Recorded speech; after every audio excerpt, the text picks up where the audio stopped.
Hi guys, good morning! Well, I want to share to you my ulam for today. It's time check guys, it's morning and around 8:31 in the morning. So, nagpa-vlog ako kasi I want to share with you what I eat today before sleeping because galing po akong panggabi. So, I want to share with you because I'm so excited to eat. This one is, tuyo. I don't know what do you call this one. Wow, pa English. But maliit na isda. So crunchy. And then my favorite guys, try this one. Sorry. Itlog na may maraming sibu. Yes, that's my favorite. And my son knows that. And also, my partner, And this rice, and then niniwan ko siyang manok. Ang anak ko kanina before going to school. So, kinuha ko na rin si Saya. So, let's kain! Mmm. Mmm. Itlog. Guys, pag nagugutom ako and there's no other food na pwedeng lutuin sa ref, basta may itlog, mabubuhay na ako, promise. Kasi ang tuyo naman, kahit sa tindahan, di ba? Pwede rin naman bilhin to. Sa akin kasi, hindi ko na masyadong yung tuyo. Mga ganito. For this time, meron kasi akong pinagbilhan kaya binili natin, mura lang. And then nga pala, I have suka with maraming bawang. Wala kasi tayong sili. Narinig mo yun? Crunchy, di ba? Sarap. Sorry sa mata ko ha. Basta lang ang puyat ang lola mo.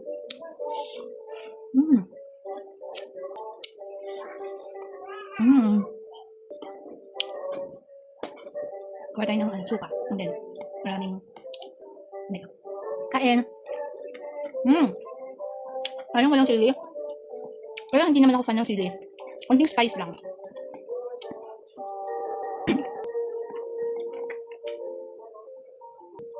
Sarap na ng itlog. Kaya wala akong ketchup. Gusto 7 for me. Gutom yan. Bumabawi kasi ako sa kain kasi di pa naman ang pagpuyat ka. Katulad ako, umaga pa lang. So yung pagising ko, hapon na. Mga 2 or 3 ganun. So yung kain ko dapat madami na para kahit nalipasan ako ng 12. Full yung stomach ko.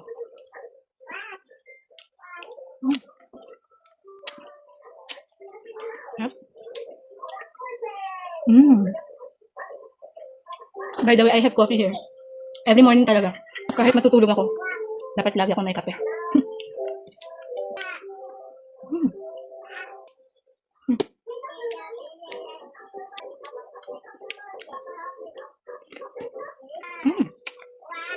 Hindi ko pang nasunog to. Kasi, nakala ko, magba-brown siya, mag-golden, parang gano'n, golden brown ba? Yung pala ganito lang talaga yung kulay niya. Kasi yung niluto ko, ganito siya, yung kulay niya. Tapos, akala ko pag nailuto ko siya, magbabago siya ng color, di ba? Kasi sa mga daing or mga prito-pritong ganito, usually, nagkukulay gold brown or brown. Ito hindi talaga nagbago, so, hinihintay ko talaga na mag-brown. Eh, sabi parang nangangamoy sunog na. Kaya, kinuha ko na.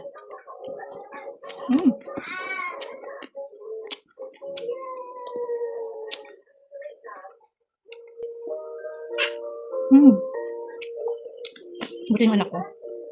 Kahit pa paano behave siya ngayon. Thank you kay Miss Rachel. Kayo din ba? Ng mga may toddler dyan. Napapatahimik ba ng Miss Rachel yung mga anak niyo? Kasi sa akin, it really helps a lot. Especially pag tulog ako kasi wala na akong katulong. So, after kong pumasok sa office, ako na din po yung nag-aalaga sa baby ko. 2 years old po siya. Kasi po wala na po akong katulong, hirap na mag-anak. Tsaka para makatipid na din kasi mahal ng diaper, ng gatas, tapos nag-apartment pa kami. Diba?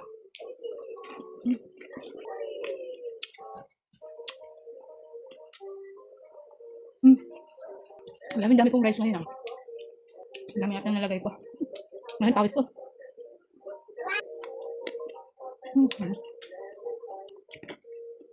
Yung mga nagpupuyat dyan, sabi nila, maganda din naman talagang itlog sa katawan. Yung mga nagpupuyat. Hindi ko na-define kung bakit. Search nyo na lang.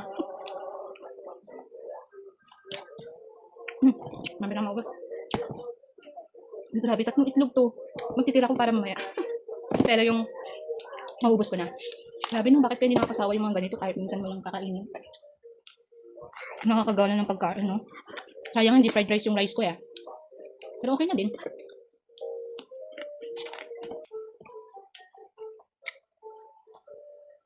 Grabe, busog na ako.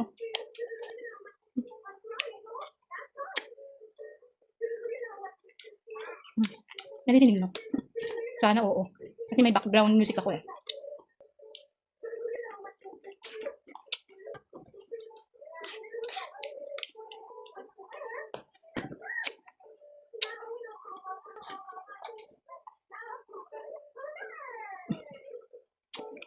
Wait lang guys. Sorry guys, kinuha ko kasi yung pandesal. Pinalat na sa bed namin.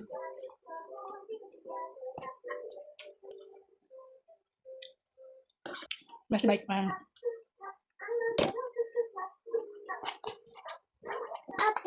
Thank you. Thank you, mami. Say thank you, mami. Say thank you. Last bite, guys. Nahulog pa.